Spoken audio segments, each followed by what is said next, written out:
un cadáver que implica a todos, esto es karma. En esta historia los villanos no están al margen, son el centro. El cadáver del padre de este hombre no es solo suyo, en cierto modo es el cadáver de casi todos, o al menos los involucra a todos.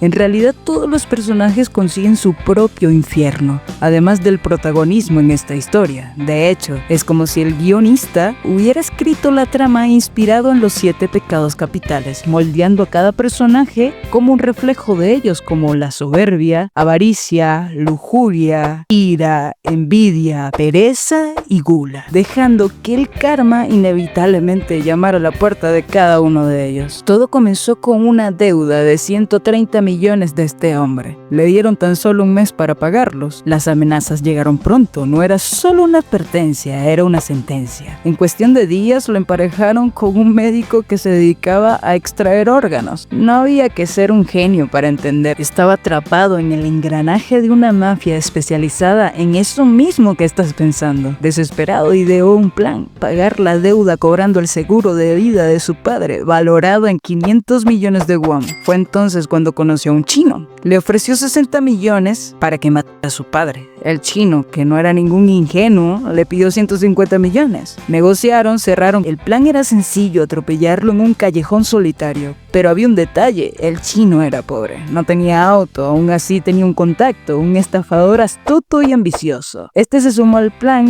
y así aparecen los 3 personajes de la infame portada de Karma. Esa noche el golpe fue ejecutado. El padre fue atropellado, pero se presentó un detalle. Al siguiente día el hijo recibió la noticia: su padre había sido atropellado, pero su cuerpo fue hallado enterrado, algo que no cuadraba. Al principio pensó que el chino lo había arruinado todo, y sí cometió un error, un testigo. Pero en ese instante el estafador propuso un plan aún más bizarro, y así fue como el cadáver del padre pasó a ser el cadáver de otro. Y todo esto por lo mismo de siempre: avaricia. Es impresionante hasta dónde puede llegar el ser humano por no perder lo que nunca tuvo. Todo comienza con una mentira hábilmente tejida. La amiga del estafador, tras acostarse con un hombre bastante ingenuo, le inventa una historia desgarradora. El padre de su mejor amiga acaba de fallecer y necesita ir a verla con urgencia. Él, aunque está ebrio y odia conducir en ese estado, accede. Ya en el camino todo se descontrola y de la nada el estafador lanza el cuerpo al parabrisas del vehículo, solo que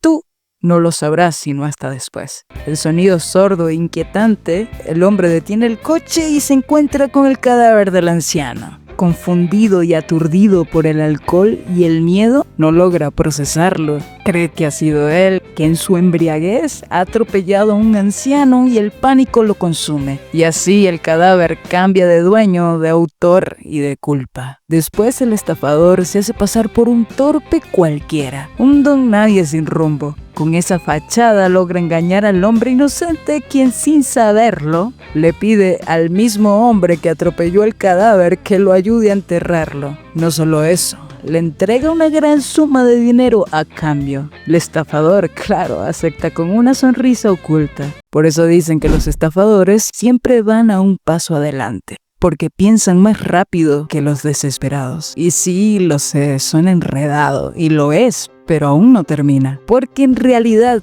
el estafador lo está extorsionando. Le hace creer que es un idiota, debe ser mejor pagado. El hombre inocente, atrapado y sin salida le paga. Paga por silencio, paga por miedo, paga porque ese cadáver, que ya no es solo un muerto, es una carga compartida, una culpa colectiva. Es el cadáver de todos. Y aquí entra la cirujana. No les había hablado de ella antes porque su historia no se cuenta al principio, sino que es más bien el cierre, o casi. Después de que todos se traicionan entre sí, solo queda uno, el estafador, el más inteligente de todos. Pero este detalle no lo sabrás hasta el final. Cuando la persona quemada llega a la clínica, la cirujana piensa que se trata de uno de sus abusadores. Pero lo que no sabe es que el estafador ha cambiado de identidad con el deudor después de desvivirlo. Cuando era pequeña, la cirujana fue abusada por 3 hombres, y aunque creías que uno de ellos era el estafador, no es así. El estafador en realidad juega un papel similar al de Judas en esta historia. Y en cuanto a la chica, es la peor clase de villana, la que alimentada por la envidia da la idea del abuso. Después de todo lo que ha vivido, la cirujana nunca volvió a tener una vida normal. Y cuando finalmente se cruza de nuevo con ese hombre, siente que es su oportunidad para vengarse. Empieza a obsesionarse con la idea de eliminarlo, imaginando una y otra vez cómo lo haría. Lo que ella no sabe es que el cirujano que la ama es en realidad el médico del principio quien trabaja con la mafia. Él se encargaría de asegurarse de que ella no se manchara las manos. Mientras tanto, el karma ya está llamando a la puerta del estafador. Con evidentes razones para creer que la policía lo persigue, decide asumir la identidad del deudor, sin imaginar el karma que le espera. Cuando llega el día del cobro de la deuda, lo secuestran y lo golpean y lo llevan al médico.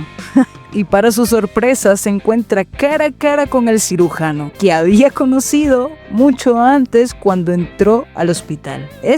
Convencido de que el hombre que tiene delante es uno de los abusadores de la cirujana, no duda en abrirlo sin anestesia. Comienza a extraerle los órganos de la misma manera que él lo había hecho con tantas víctimas antes, pero sin anestesia. Esta última escena se convierte en el cierre perfecto de una historia de villanos, donde el destino lo juega con precisión quirúrgica. Esta serie se convierte en una de las más vistas de Corea del Sur, y cómo no, si está llena de intrigas y de karma. Si te ha gustado este video, dale like. Mi nombre es María Granda y te hablo de series raritas.